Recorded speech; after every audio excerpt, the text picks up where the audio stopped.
눈물을 흘리며 뭐 빵을 먹어보지 않는 사람 인생을 논하지 말라 이러잖아요. 마찬가지예요.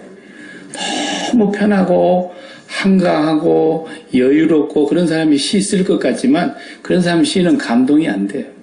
그냥 말장난이에요.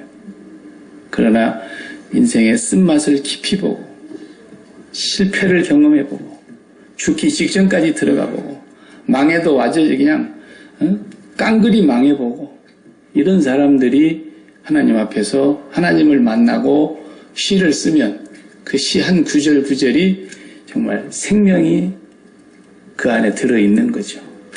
글 쓰는 사람의 혼이 깃들어 있다 그러잖아요.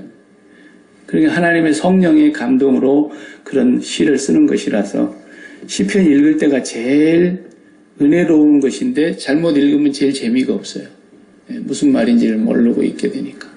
그래서 시편은 좀 두고두고 묵상을 하면서 한 절을 가지고 하루 종일 묵상을 하더라도 그렇게 읽으시는 게 좋습니다. 오늘 우리가 90편은 앞에 표제어가 다윗의 시가 아니죠? 누구라 그랬어요? 모세의 기도 이렇게 되어 있어요. 150편 중에 한 편 딱 모세의 기도예요. 네. 모세가 이렇게 기도를 하게 된 이유가 뭐겠는가? 그 기도 가운데서 오늘 다 볼 수가 없고 10절, 12절 제가 다시 한번 읽겠어요. 우리의 연수가 70이요. 강건하면 80이라도 그 연수의 자랑은 수고와 슬픔뿐이요. 신속히 가니 우리가 날아가나이다. 우리에게 우리 날 계수함을 가르치사 지혜로운 마음을 얻게 하소서 그랬어요. 네. 우리에게 우리의 날을 셈을 수 있게 가르쳐 주십시오 그랬어요. 그 이 시인이 지금 그때는 계산기가 없어가지고 그때는 원력도 없고 그런 게 없어가지고 내가 지금 며칠 살았지 이렇게 계산하기가 어려워서 그걸 가르쳐 달라 그런 것이 아니잖아요. 네. 그러니까 제가 계산기를 한번 두들겨 봤어요. 네. 인생을 환갑으로 이렇게 옛날 우리 조상들은 한 텀을 잡았는데 요즘은 환갑 얘기도 못 꺼냅니다. 워낙에 선배들이 많으니까. 네. 그래도 환갑 정도만 살아도 옛날에는 많이 살았다 그랬는데 네. 환갑도 좀 제대로 못 얻어먹고 사는 거예요. 네. 그게 이제 환갑 날짜에다가 365를 곱하면 60년을 살았으니까 1년 365일에 딱 계산하니까 암산해보면 21,900일이잖아요. 예? 예. 제가 암산을 그렇게 잘하는 게 아니라 계산기 찍어봤다니까. 예.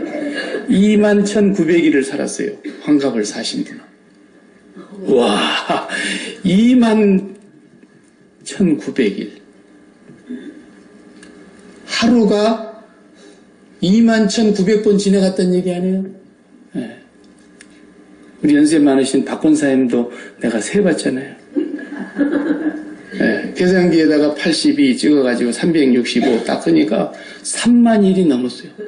와, 나는 저렇게 살 수 있을까? 하나님 손에 달려있지만 우리 권사님 하나님 은혜를 많이 입으셨어요. 네, 하나님 은혜로 지금까지 사신 거예요. 그러면 내 날짜가 지금 며칠 살았는지 그때는 30일씩 달력으로 잘라서 한 게 아니기 때문에 계산이 복잡해서 이걸 좀 잘 계산할 수 있게 가르쳐 주셔서 지혜로운 마음을 얻게 하소서 이렇게 기도한 건 아니잖아요. 예, 그런 뜻이 전혀 아니란 말이에요. 그러면 내가 남은 날이 그러면 또 얼마나 남았을까? 그걸 어떻게 알아요? 남은 날을 좀 계산할 수 있게 해달라고 그렇게 지혜를 또 달라 그랬을까요? 그것도 아니라고요. 이게 무슨 말이겠어요? 이게 오늘 이 90편의 키 포인트, 키 센텐스 가장 중요한 문장이에요. 우리의 나를 계수할 수 있도록 가르쳐 주십시오. 유치원생이라도 자기 나이 횟수에다가 365 찍으면 몇 날 살았는지 계산 나올 텐데 그런 얘기를 모세가 했을 리가 전혀로 만무합니다. 오늘 우리는 이 말씀을 통해서 이게 우리가 알아야 될 게 뭐냐면 나의 날이 뭔가라는 거예요. 나의 날. 하루, a day. 그러면 날이 계속 반복되잖아요. 2019년 새해 아침 맞이한 지 벌써 하루를 오늘 83번째 사는 거라고 합니다. 딱딱 하루로 끊어서 83번째 하루를 오늘 우리가 또 맞이하고 주일 예배를 드리고 있는 거예요. 그럼 우리가 나를 계수한다는 것을 알아야 이 모세의 심정을 이해하고 이 시를 이해하고 이 말씀이 무슨 뜻인가를 알 수 있게 되기 때문에 하루를 우리가 계산할 때 어떻게 하루를 계산합니까? 자정 12시가 되면 우리 잠자고 있을 때 하루가 바뀌죠? 잠자고 있을 때 12시 땡 자정의 종소리에 의해서 하루가 바뀌고 날짜가 하루 넘어가고 새날이 돼가지고 한참 새날 된 뒤에 우리가 일어납니다. 12시에 일어난 사람 없잖아요. 그러니까 하루를 다 까먹고 많이 까먹고 잠자느라고 까먹고 그 다음에 늦게 일어난 사람은 한 8시쯤 일어난 사람도 있을 거고 2시에 일어난 사람도 있고 5시에 일어난 사람도 있고 하루가 이게 시작이 안 돼요. 이렇게 되면 그렇다고 날이 아깝고 시간이 아깝다고 잠을 안 잘 수도 없고 그러니까 이런 날이 아니에요. 성경에서 말하는 하루는 오늘 1절, 2절에서 그걸 암시해 주고 있어요. 1절을 보면 주여 주는 대대에 우리의 거처가 되셨나이다 그랬어요. 거처. 거처가 무슨 말씀인지 아죠? 산이 생기기 전 땅과 세계도 주께서 조성하시기 전 곧 영원부터 영원까지 주는 하나님이시니이다 그랬어요. 천지 만물을 창조하시기 전부터 하나님은 하나님이셨고 창조주 하나님이시라는 것을 말씀하고 있습니다. 그 창조주 하나님이 모세가 쓴 창세기 1장에 보면은 그 날을 어떻게 기록하고 있어요? 모세가 하루하루를 기록하고 있잖아요. 하나님의 하루. 첫째 하루는 뭘 하시고 둘째 하루는 뭘 하시고 그리고 여섯째 하루까지 하시고 나서 제7째 하루 되는 날은 쉬셨다. 이렇게 되어 있어요. 그 하루를 어떻게 기록했는지 기억나십니까? 하나님께서는 12시부터 일어나시더니만 다음날 자정까지 하루 동안 일하시고 그렇게 안 돼 있잖아요. 성경에. 저녁이 되며 아침이 되니 이는 첫째 하루니라. 그랬단 말이에요. 그 다음에 두 번째 날도 저녁이 되며 아침이 되니 이는 둘째 하루니라. 이렇게 되는 거예요. 우리 계산하고 완전히 달라버리죠? 네. 이게 성경의 계산법이에요. 하나님의 일하시는 하나의 공식과 같은 거예요. 바뀌지 않는 공식과 같은 어떤 패턴을 말하는 거예요. 우리 하나님은 하루를 그렇게 일하시는구나. 저녁이 되며 아침이 되니 첫째 하루니라. 그랬어요. 이게 그러니까 시간을 얘기하는 게 아닙니다. 그때는 시간도 없었을 때입니다. 첫째 날 무슨 시간이 있었겠어요? 하늘의 해와 달과 별들이 넷째 날 만들어졌는데. 그러니까 이것은 어떤 하나님의 창조하시는 하나님, 일하시는 하나님의 패턴을 말하러 있는 공식이 여기에 담겨져 있어요. 하루를 계산하는 것을 우리가 알아야 돼요. 저녁이 되며 아침이 되니. 역사는 뭐 밤에 이루어진다. 누가 그랬던가요? 밤에 이루어지는 거 보면 전부 죄 짓는 것밖에 더 하던가요? 전부 낮에 일하고 있다가 저녁에는 전부 죄 짓는 데 자빠져가지고 그런 나라가 하나 있죠? 대한민국이 제일 많이 그런 것 같아요. 제가 보니까.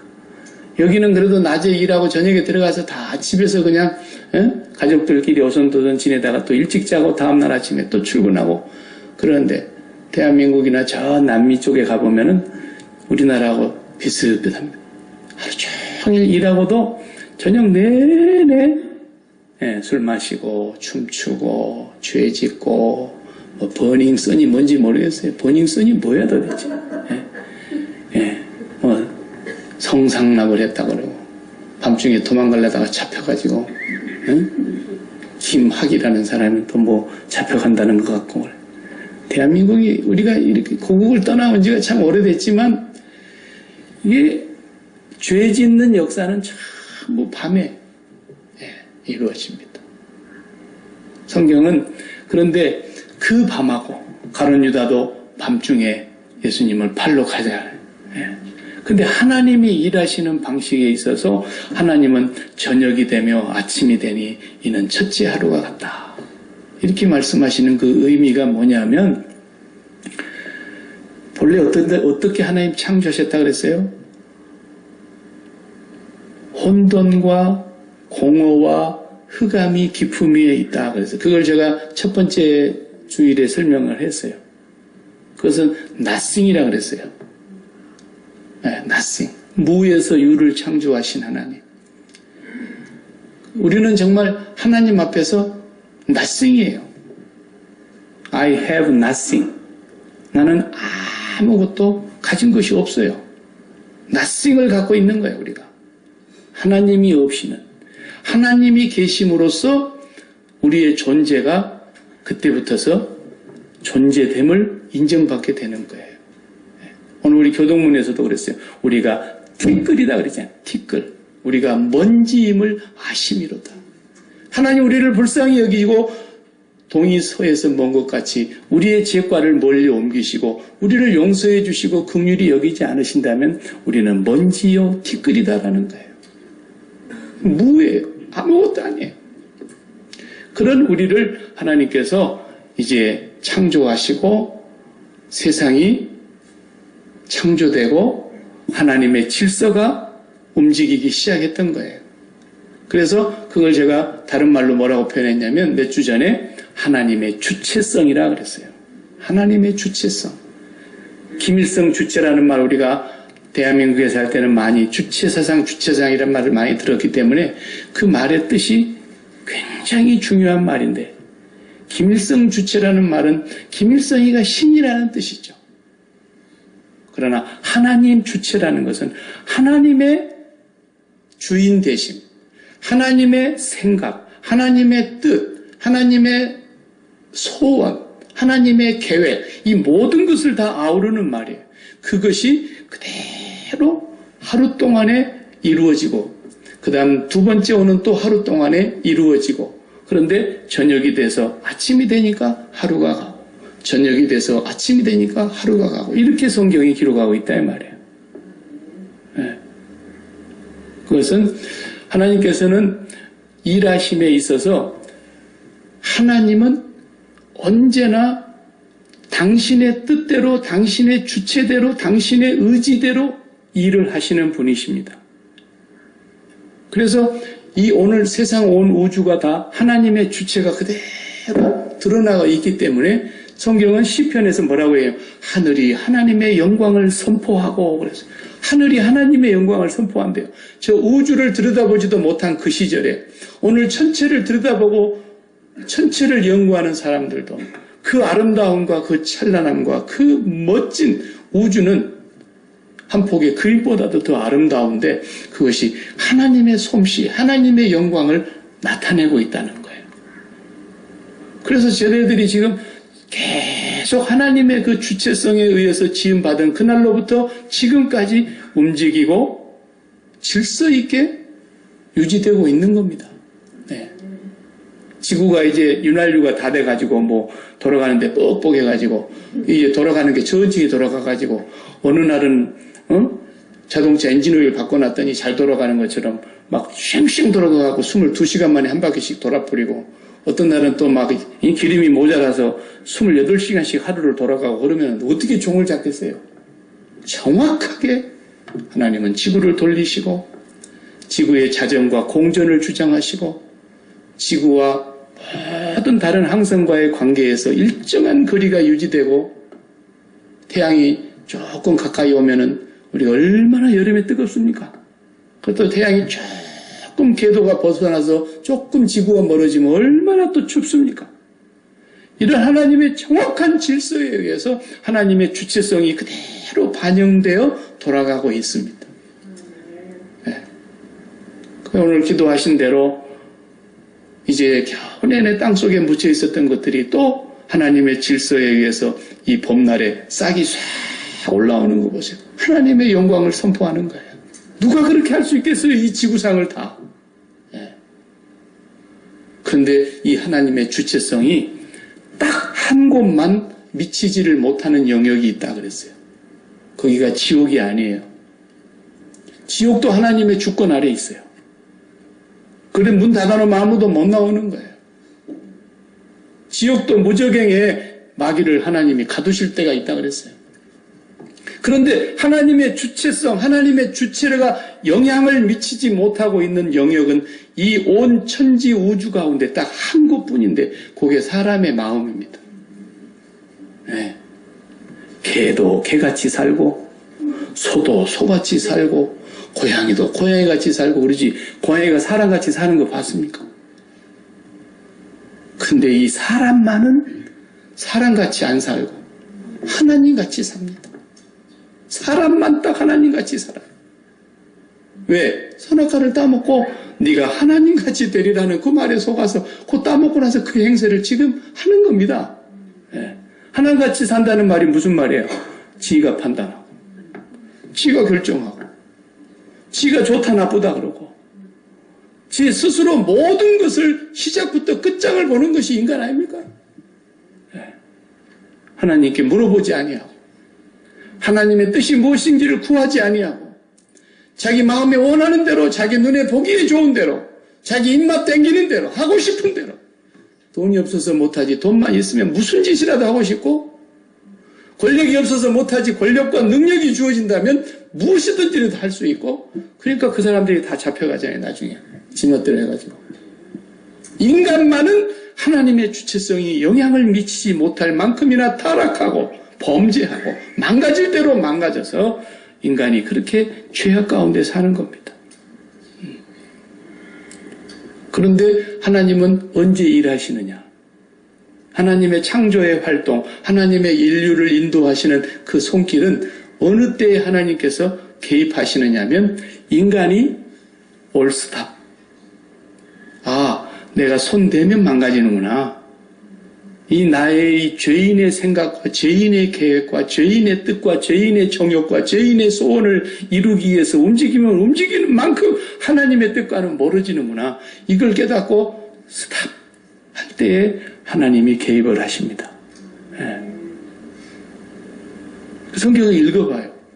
성경의 모든 역사가 다 그래요. 성경의 모든 역사가. 그것이 하나님이 일하시는 패턴이에요. 저녁이 되며 아침이 되니 이는 첫째 날이니라.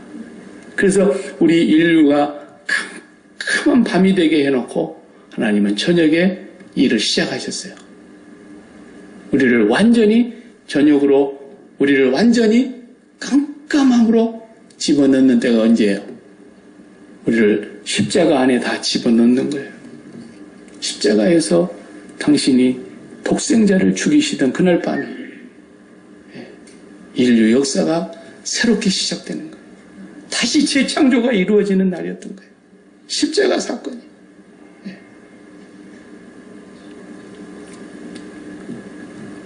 홍해바다 앞에 데려다 놨더니 하나님 일부러 그림 궁지로 몰았잖아요. 네. 진퇴양난의 자리로 하나님이 그리로 몰아가라 그랬어요. 모세를 보고. 네. 그랬더니 어떻게 됐어요? 난리가 났어요. 그러자 모세가 뭐라 그럽니까? 너희는 가만히 서서 가만히 있으라는 거예요. 그리고 오늘날 여호와께서 너희를 위하여 행하시는 구원을 보라. 그분이 영광을 나타내실 거라는 거죠. 예. 그리고 출애굽기를 읽어보세요. 밤중 내내 그 밤 내내 동풍을 불어서 홍해바다에 물이 물러가고 바다를 마르게 하셨다 그랬어요. 그리고 언제부터 걸어가요? 새벽, 아침이 되니까 쫙 걸어가게 하셔요. 하나님께서. 그러니까 하나님께서 행하시는 일 앞에서 우리는 입 다물어야 된다는 거예요. 또 요단강을 건너가서 여리고성을 처음으로 딱 맞닥뜨리는데도 뭐라 그랬죠? 소리도 뻥끗하지 말고 입도 뻥끗하지 말고 그냥 돌아. 하루에 한 바퀴씩 돌아. 일곱째 날에 7바퀴 돌아. 계속 하는. 성경은 그렇게 하나님이 역사하시는 모습을 계속 보여주고 계세요. 아주 바닥을 쳐야 하나님을 만납니다. 그전에는 하나님 못 만납니다. 네.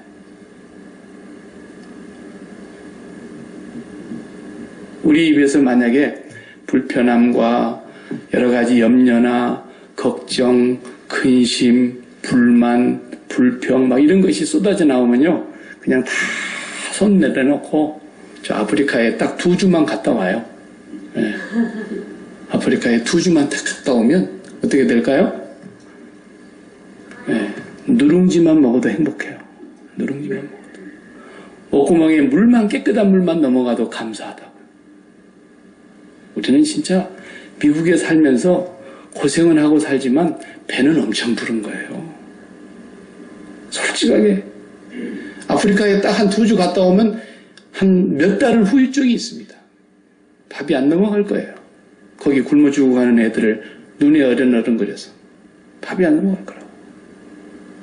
우리 인간은 아주 절망에 빠질 때 하나님을 만나는 이유가 왜 그러느냐? 내게 눈꽃만큼이라도 솟아날 구멍이 있으면 하나님 안 찾아요. 하나님 요거 해결해 주세요 그러느라고 찾는 것 뿐이지 하나님 그분을 안 찾아요. 이게 인간이에요. 정말로 마지막 끝장이다. 애들 건강 하나도 의사 선생님도 이제 병원에 그만 오세요. 근데 요양원이나 가 계시든지 어디 집에서 좀 쉬실 때 있으면 이제 그러면 이제 정신이 번쩍 드는 거야. 왜? 하나님 만날 날이 가까웠거든. 그때의 그 간절함이라는 것은 평소 때 배불렀을 때 간절함하고는 비교가 안 돼요. 우리 인생이. 우리가 철저하게 밤이 돼야 되는 거예요. 그 철저하게 밤이 되는 그 순간이 바로 인류를 그 밤으로 몰아넣는 하나님의 역사가 십자가의 역사인 거예요. 너희는 다 죽었다라는 거죠. 너희는 십자가에서 다 죽었다. 다 죽었다고 복창해라. 죽은 줄 알아라. 그래도 끝까지 안 죽었다고 나불나불 거리는 사람들은 다 나중에 진짜 죽을 거고. 예, 저는 그때 2000년 전에 죽었습니다. 그리고 두 손 두 발 다 들고 십자가에 못 박힌 사람은 영원히 사는 겁니다. 아버지에게서. 아버지로부터. 이것이 하나님의 일하시는 패턴이에요. 네.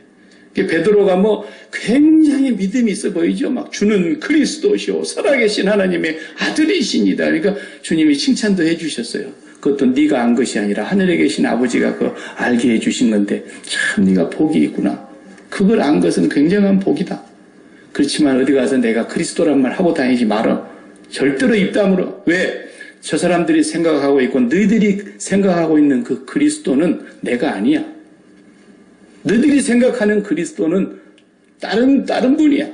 나라를 구원해주고 로마를 쳐부수고 그리고 너희들을 좌우의 장관 자리에 앉히고 그런 그리스도를 너희들은 지금 기다리고 있잖아. 나는 그런 그리스도가 아니니까 어디 가서 그리스도라고 함부로 얘기하고 다니지 마라. 무슨 소린지도 모르면서 주님 그러신 거예요. 그리고 베드로가 다른 사람은 주를 부인할 망정 나는 안 돼. 이야, 이런 사람이 제일 교만한 사람입니다. 네. 자기가 제일 먼저 앞장서서 부인하고 저주하면서까지 모른다 그랬잖아요. 그리고 염치가 없으니까 나는 이제 어떻게 내가 선생님을 보겠냐.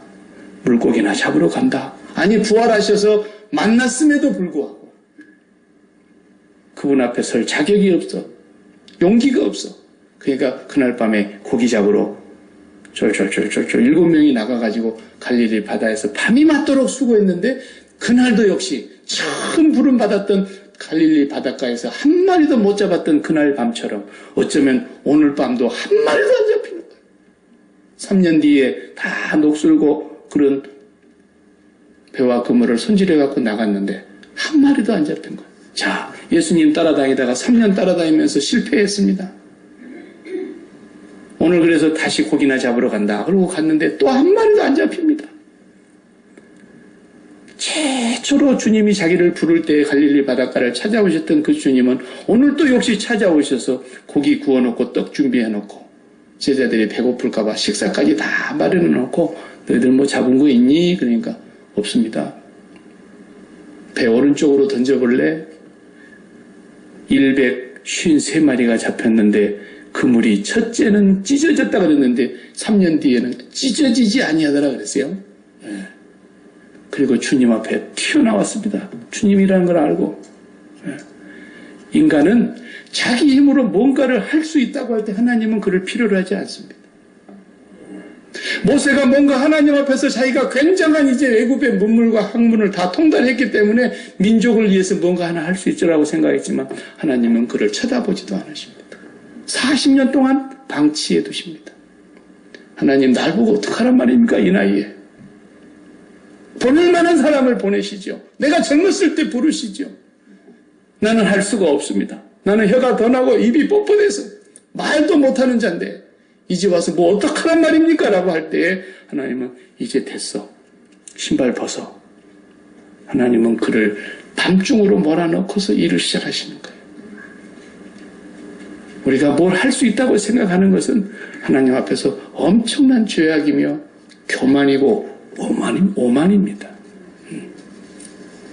이것이 모세가 경험한 거예요. 이 시편의 배경은 뭐냐 하면 민수기 14장이에요. 꼭 맞는지는 저도 모르겠어요. 학자들이 뭐 그러니까 그런가 보다 그러는 거지. 그러나 이 일리는 있어요. 민수기 14장이 이 모세의 기도에 특별히 배경이 된다라고 보는 거죠. 민수기 14장은 뭐냐 하면 그 홍해바다를 건너서 기적같이 왔어요. 그리고 얼마 지나서 호렙산 밑에 시내산의 광야에서 율법을 받았어요. 그리고 이제 법궤도 다 만들었어요. 그리고 이제 그들은 법궤를 메고 다시 진군을 해서 가나안 쪽으로 가는 거예요. 얼마쯤 가다가 민수기 14장에서 사건이 터집니다. 12명의 정탐꾼을 보냈습니다. 보내고 돌아와서 40일 만에 돌아온 이 정탐꾼들의 보고를 듣는 자리에서 우리가 잘 아는 대로 여호수아와 갈렙 두 사람과 나머지 10지파의 대표인 10명과 의견이 쫙 갈라지는 거죠. 10명의 보고를 여러분이 아시죠? 네, 우리는 다 죽었다. 우리가 갔던 땅은 진짜 적과 꿀이 흐르는 땅이 맞더라. 여기 포도송이를 우리가 너무 무거워갖고 두 사람이 메고 왔다. 한 송이를. 네. 이렇게 포도송이가 굵고 적과 꿀이 흐르는 그런 무화과 나무가 열매가 넘치고 그리고 그 땅의 백성들을 보니까 우리보다 어깨 위는 더 큰데 전부 다 자이언트들이더라. 네피림 큰 용사들이요. 그 사람들이 우리를 볼 때 저것들 어디서 왔나 이거 뭐 메뚜기같이 보였을 것 같더라. 이러면서 우리가 다 죽었다. 큰일 났다. 애굽으로 지금이라도 돌아가는 게 낫겠더라. 이딴 소리를 막 해대니까 두 사람 여호수아와 갈렙이 너무 답답해서 자기들의 입은 옷을 찢으며 그들 앞에 엎드려져서 호소하고 외쳤는데도 안 믿었어요. 오히려 모세와 아론과 그 말을 하는 자들을 돌로 쳐서 죽이고 여기서 다시 우리가 애굽으로 돌아가는 게 낫겠다. 이렇게 하면서 14장을 읽어보면 밤새도록 통곡했다 그랬어요. 나는 그렇게 울 수가 있을까 생각이 들어요. 밤이 맞도록 울더라는 거예요. 통곡하면서. 그때 하나님께서 뭐라 그랬습니까? 그래, 너희들이 그렇게 죽고 싶으니까 오늘 너희들이 나에게 한 그 말 그대로 내 귀에 들린 그대로 시행해 주겠다. 그리고는 거기서부터서 뒤로 돌아가. 그리고 광야로 다시 집어넣어서 그래서 40년을 광야 생활을 하게 된 겁니다. 그런데 광야 생활을 하고 들어가는 게 아닙니다. 홍해바다를 건너오면서 하나님의 영광을 봤던 그 사람들이 호렙산에서 하나님의 말씀을 들었던 언약의 백성인 그 사람들이 다 광야에서 소멸될 때까지 하나님은 광야를 돌리셨다고 그랬습니다. 이 배경을 놓고 오늘 90편을 읽어보면 하나님께서 그 믿지 아니한 그 한 가지 이유로 인해서 그 백성들에게 얼마나 무서운 진노를 내리시는지 3절부터 9절까지의 내용이 온통 그 얘기인 것입니다. 3절부터 9절까지를 모세의 심정으로 한번 읽어보십시다. 3절부터 9절까지 다 같이. 주께서 사람을 티끌로 돌아가게 하시고 말씀하시기를 너희 인생들은 돌아가라 하셨사오니 주의 목전에는 천년이 지나간 어제 같으며 밤의 한순간 같을 뿐임이니이다. 주께서 그들을 홍수처럼 쓸어가시나이다. 그들은 잠깐 자는 것 같으며 아침에 돋는 풀 같으니이다. 푸른 아침에 꽃이 피어 자라다가 저녁에는 시들어 마르나이다. 우리는 주의 노에 소멸되며 주의 분내심에 놀라나이다. 주께서 우리의 죄악을 주의 앞에 넣으시며 우리의 은밀한 죄를 주의 얼굴빛 가운데 두셨사오니 우리의 모든 날이 주의 분노 중에 지나가며 우리의 평생이 순식간에 다하였나이다. 홍수처럼 쓸어가 버리시는 하나님. 광야에서 그들이 다 소멸할 때까지 하나님은 그들을 광야에서 끝없이 원망하다가 불평하다가 그리고 하나님 시험하다가 그리고 간음하다가 그들은 다 홍수처럼 쓰나미에 쓸려가는 것처럼 다 쓰러져 갔다. 그걸 보면서 모세는 하나님 앞에 기도합니다. 우리의 날 계수함을 가르쳐 주십시오. 그래서 지혜로운 마음을 얻게 해 주십시오. 우리의 날, 이건 뭐예요? 하루 24시간, 그리고 앞으로 우리가 평균 연령으로 봤을 때 앞으로 내가 얼마나 남았겠다. 그러니까 얼마나 살겠구나, 며칠 남았네, 이런 얘기가 아닙니다. 내가 철저하게 하나님 앞에서 제로가 되고 밤이 되고 십자가에서 내가 철저하게 못 박힌 바가 되어서 머리에는 가시관으로 눌러써서 머리는 피가 흐르고 내 생각을 다 죽이고 내 양손과 발에는 못을 박아서 한 발자국 움직일 수 없이 완전히 죽고 내 허리에는 창으로 찔러서 힘을 쓸 수가 없고 완전히 십자가에 매달아서 죽여놓은 그 예수 그리스도의 그 십자가의 밤이 바로 우리 인생의 밤인 것입니다. 그 밤이 와야 하나님을 만나는 것입니다, 여러분. 그러기 전에는 하나님을 다 피상적으로 보는 거예요, 그냥. 뭐가 부족하면 오늘 또 그것 때문에 낙심하고 걱정하고 염려하고 불안과 두려움에 떨고 외로움에 한숨 짓고 슬퍼서 눈물 흘리고 참 그런 가나안 복지를 잃어버렸잖아요. 가나안 복지가 뭡니까? 가나안 복지가 저기 이스라엘 땅이 아니래요. 가나안 복지는 하나님께서 함께 하시면서 하나님과 함께 기쁘고 즐겁고 감사하면서 살아가는 거예요. 그래서 오늘 모세가 하나님 앞에 기도하는 그 기도 가운데 여러분 13절 한번 읽어주시겠습니까? 13절 한번 읽어보십시오. 여호와여 돌아오소서 언제까지나 주의 종들을 불쌍히 여기소서. 예, 하나님 돌아오십시오. 그리고 불쌍히 여겨주십시오. 그리고 어떻게 해달라는 거예요? 14절에 아침에 주의 인자하심을 우리를 만족하게 하사 우리를 일생 동안 즐겁고 기쁘게 하소서. 우리를 괴롭게 하신 날수대로와 우리가 화를 당한 연수대로 우리를 기쁘게 하소서 그랬어요. 이게 무슨 얘기입니까? 이제껏 단 하루를 제대로 기뻐하면서 살지를 못했습니다. 슬픔과 탄식뿐이었습니다. 70년, 80년을 살았어도 모세의 자기의 삶이 80년대의 부르심을 받았는데 하나님과 함께하지 아니하는 삶은 살아도 산 것이 아니고 수고와 슬픔뿐이었던 삶이었는데 이제라도 하나님 돌아오십시오. 우리를 괴롭게 하신 날수대로 우리가 화를 당한 연수대로 우리를 기쁘게 해주십시오. 지금까지 살아온 슬픔과 탄식으로 보낸 삶이 너무너무 후회스럽다는 겁니다. 이걸 회복시켜달라는 모세의 간절한 기도인 것입니다. 그러니까 그 노예 근성을 버리지 못하고 홍해바다를 건너오면서 애굽을 끝장을 내지를 못한 겁니다. 지정학적으로 위치로서는 넘어왔지만 그들의 마음은 여전히 애굽으로 돌아갈 마음이 있는, 걸핏하면 돌아가자라는 거예요. 기쁨이 가나안 쪽으로 가는 기쁨이 아니고 애굽으로 가자는 기쁨인 거예요. 이게 우리가 사는 삶과 비교를 해보세요. 오늘 우리의 삶과. 우리 마음에 정말 무엇으로 기뻐하고 있는가? 하나님 때문에 기쁜가? 하나님 때문에 만족한가? 여호와가 나의 목자가 되심으로 내가 만족한가? 부족함이 없는가? 정말 기쁜가? 감사한가? 즐거운가? 그렇지 않다면 우리가 가나안을 잃어버린 사람들이에요. 그래서 가나안으로 돌아가자고 애굽의 고깃가마를 즐거워하고 있는 거예요. 거기서 비록 우리가 노예였지만 이렇게까지 굶주리면서 살진 않았지 않냐? 고기라도 먹었지 않냐? 그러면서 고기 내려라고 원망하고 고기 먹다 보니까 느끼해져서 또 마늘, 부추, 상추 이런 건 어디 있냐? 그런 것도 드시고 이랬잖아요.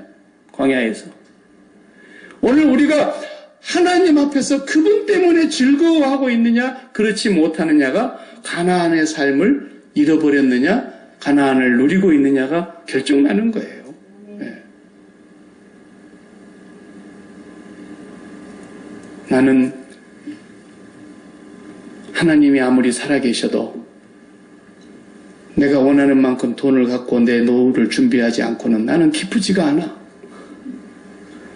나는 하나님이 나를 위해서 뭐 독생자를 보내셨다고 어쩌고 저쩌고 그러는 것 같은데 나는 내 몸뚱아리 건강이 질병이 해결되지 않고는 나는 정말 행복하지 않아. 그럴 때에 저 하늘에서는 일규야, 그러면 나는 너에게 뭐냐 도대체? 여호와 하나님이라고 하는 창조주 하나님이 나는 너에게 어떤 존재냐? 네 병 하나 고쳐줘야 네 행복하고 나는 네 건강만 또 못한 존재냐? 나는 내 호주머니에 재물만 또 못한 존재냐? 나는 네 자식의 앞날에 성공만 또 못한 존재냐? 하나님은 이렇게 우리에게 물으실 거라고. 여러분과 저에게 하나님은 누구입니까? 네. 여전히 그것이 해결되지 않으면 나는 기쁘지 않아. 그게 에덴 동산을 잃어버린 것이고 가나안을 잃어버린 것입니다. 나는 그 문제가 해결되지 않는 한 행복하지 않아. 그 문제의 노예가 되어 있는 것입니다. 돈의 노예요, 건강의 노예요, 자식의 노예요, 이 세상의 정욕의 노예요, 성공의 노예요. 다 노예로 사는 겁니다. 내가 그 문제가 해결되지 않는 한 하나님이 있다 할지라도 나는 기쁠 수가 없다라면 우리는 누구의 노예입니까? 주는 대대로 우리의 거처입니다. 천지가 조성되기 전부터 영원부터 영원까지 주는 우리의 아버지 하나님이십니다. 모세는 그렇게 고백하고 있는데, 그래서 우리의 남은 날이 얼마인지는 모르지만 이제부터라도, 어제까지는 우리가 하루가 어떻게 사는지 몰랐어도 오늘부터라도 내가 매일매일 하루를 반복하고 살아가는데 우리의 남은 날은 계수할 수 있게 해주십시오. 1000년 만년 살아도 100년을 산다 해도 그 하나님 앞에서 내 인생이 밤이 되지 않고 내 인생에 하나님의 주체성을 인정하지 않고 받아들이지 않고 사는 삶은 그것은 먼지요 진토요 아무것도 아니라는 것입니다. 덧없는 삶이요 일장춘몽이라는 것입니다. 그건 헛된 것이라는 것입니다. 그러나 33년밖에 안 산 우리 주님께서는 단 하루도 하나님과 함께하지 않은 날이 없었고 하나님의 주체성이 그대로 예수님을 통해서 이루어졌지 않습니까? 그래서 예수님은 이 세상에 오셔서 거의 꼭두각시였어요. 예. 마리오네트 인형극 하듯이 그 인형극 뒤에서 조종하는 사람이 실로 가지고 묶어가지고 샥 잡아당기면 샥 올라가고 이러잖아요. 우리 하나님은 오직 그렇게 예수 그리스도와 함께 이 땅에서 일하실 때에 나는 아버지가 하시는 일을 보지 않고는 아들 스스로 하지 아니하노니 아무것도 할 수 없느니라 그랬어요. 그래서 예수를 만나면 다 십자가에서 죽었다는 고백을 하고 이제는 내가 산 것이 아니요 내 안에 그리스도께서 사십니다. 왜? 자기는 밤이 됐다라는 거예요. 이제 하나님이 일하십시오라는 거예요. 밤이 된 사람만이 아침을 맞이하는 거예요. 저녁이 되고 아침이 되니 하나님의 하루가 끝나더라는 거예요. 또 저녁이 되고 아침이 되니 또 하나님의 하루가 끝나더라는 거예요. 이것이 하나님의 일하시는 패턴입니다. 우리가 그렇게 사는 날만 계수할 수 있어야 된다는 것입니다. 그것을 우리가 우리의 날 계수하는 지혜를 구하는 것입니다. 하나님, 지금부터 우리가 살아갈 때 우리가 뭐 큰 업적을 이루기 위해서 용을 쓴다고 해도 또 빌 게이츠가 되겠습니까, 우리가? 그렇지 않습니다. 우리는 이제부터서 하나님의 주체성이 우리 안으로 들어와서 하나님의 뜻이 이루어지기를. 그러니까 너무 뭘 바라지 마요. 제발 하나님 우리 남편 좀 바꿔주기, 그런 기도 하지를 말아요. 주님은 그런 기도 들어주실 시간도 없고 듣지도 않으세요. 우리 아들 좀 바꿔주게 해주세요. 그러지도 마세요. 그러면 그런 기도 맨날 할 때마다 어때요? 우리 아들 좀 바꿔주게 해주세요. 이러지 않고 우리 아들 좀 바꿔주게 해주세요. 한 번도 웃을 날이 없어. 자식 생각은. 그런 남편 생각하면 하루도 마음 펴질 날이 없고 얼굴이 쭈글쭈글 해가지고 다리미로 펴도 안 펴진다. 그런 거 기도하지 마세요. 멀리 보세요. 멀리 보세요. 네. 하나님, 내가 죽은 뒤에라도 사람이 된다면 여한이 없습니다. 멀리 보세요. 네. 우리는 하나님은 내가 자식을 키워봤지만 내가 조금 못 먹더라도 아껴놨다가 자식한테 좋은 거 먹이고 싶어한 것이 부모 마음이고, 고기 먹고 싶다 그러면 도둑질을 못할 망정 내가 어디가 허리가 부러지더라도 일을 가서 해가지고 우리 새끼 고기 한번 먹여보고 싶은 게 부모 마음이에요. 예수님이 그러셨지 않습니까? 자식이 떡 달라 그러는데 돌 줄 부모 있냐고. 고기 먹고 싶은데 뱀 잡아줄 부모 있냐고. 하물며 너희가 인간일지라도 악한 죄인일지라도 자기 자식한테 좋은 거 줄 줄 아는데 하물며 하늘에 계신 너희 아버지가 너희 자녀들에게 구하는데 성령을 주시지 않겠느냐. 그렇다면 오늘 우리가 이루어지는 모든 삶의 환경은 하나님이 최고의 밥상을 차려주신 것이라고 믿으시기 바랍니다. 원수의 목전에서 상을 차려주셨다고 다윗은 고백했습니다. 사울이 그렇게 죽이려고 쫓아다니는데도 내 아버지는 항상 내 앞에 상 차려놓으신 분이었다. 근데 이 보리장머리 없는 인간들이 하나님이 사려놓은 창을 막 걷어차는 거, 이걸 밥이라고 갖고 왔냐고 하면서 술 취해갖고 남편이 와가지고 막 상 걷어차는 그런 못된 그런 것처럼 하나님 하면서 우리가 그런 보리장머리를 하는 거예요. 하나님 이게 뭡니까 이게. 세상을 똑바로 다스리세요 막 이러면서. 하나님이 차려주신 밥상을 막 걷어차려고 하는 거예요. 여러분들이 부부간에 다 나가서 똑같이 일하는데 얼마나 힘들게 일하는데도 들어가면은 남편이 좀 도와주시는 거는 몰라도 그냥 혼자서 밥 차려가지고 보니까 애들은 그냥 어릴 적부터 그냥 지들끼리 굴러서 그냥 밥도 제대로 못 먹고 막 그러면 늦게라도 가서 밥 먹여야 되니까 밥을 보니까 식은 밥밖에 없고 반찬도 만들자니 시간은 없고 그래서 오늘 대충 해서 렌지에 데워가지고 있는 반찬에다 이렇게 내놓는데도 엄마 너무너무 맛있다. 엄마 음식이 최고야. 이런 자식을 보면 얼마나 안쓰러워요. 그리고 얼마나 고마워요. 그러면서도 잘 커준 거 얼마나 감사해요. 예. 우리 주부들 그렇지 않아요? 예. 그런데 이딴 걸 밥이라고 다시 차려갖고 와. 이러면은 그냥 속여서 안 듣는다고 안 들으니까 니는 손이 없나 발이 없나 네가 처먹어라 해서 처먹어라. 그러고 싶잖아요. 예.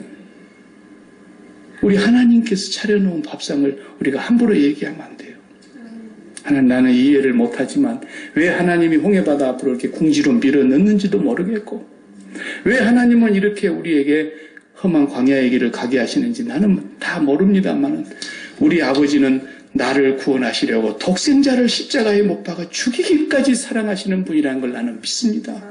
그 하나님을 믿는다면 당신의 밥상 앞에 오늘도 나는 감사하겠습니다. 이리고 내가 밤이 되어야 하나님의 아침이 펼쳐지는 그런 날들을 살아가시길 바랍니다. 아멘. 기도하십시다. 하나님 감사합니다. 우리의 날을 계수할 수 있는 지혜로운 마음을 얻게 해 주시옵소서. 하나님 없이는 우리는 한순간도 살 수 없는 연약한 자들입니다. 아버지 차려놓은 밥상 앞에 늘 감사하며 우리의 현실을 받아들일 수 있게 해주시옵시고 우리의 생각은 십자가에서 우리의 정욕과 우리의 소원은 십자가에서 밤이 되게 하시고 하나님께서 그 가운데서 일하셔서 새 아침을 맞이하는 저희들 되게 해 주옵소서. 예수님의 이름으로 기도하옵나이다. 아멘.